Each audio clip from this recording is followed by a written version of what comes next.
It's considered history, but Americans and Iraqis still feel the impact of the Iraq War that started 10 years ago. The U.S.-led attack was later learned to be misguided and costly for both countries. Some U.S. officials who tout the merits of the war point to the removal of Saddam Hussein, the formation of a new government, or improvements in infrastructure.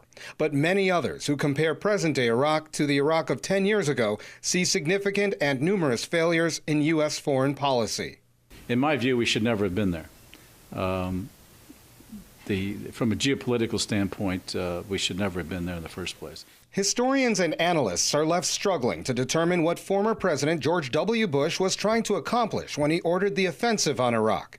There were doubts regarding weapons of mass destruction across the board, despite being buried in mainstream media. Iraq's former leader, Saddam Hussein's ties to al-Qaeda are still in question, even though it was given as one of the reasons for the invasion. Was the Iraq War a mistake? No, it was deliberate. It was a deliberate war of aggression in the terms spelled out by the Nuremberg Tribunal after World War II.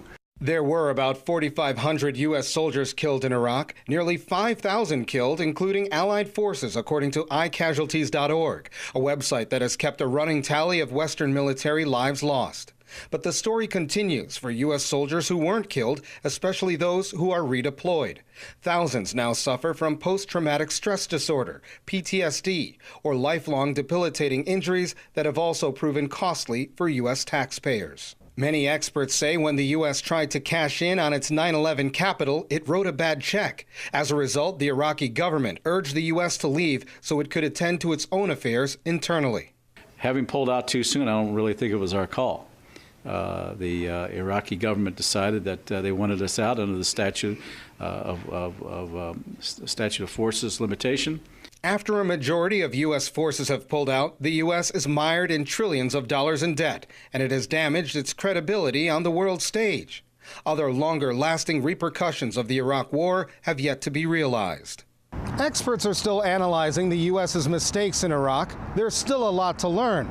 The U.S. is still dealing with its shaken economy from the war and its shell-shocked veterans.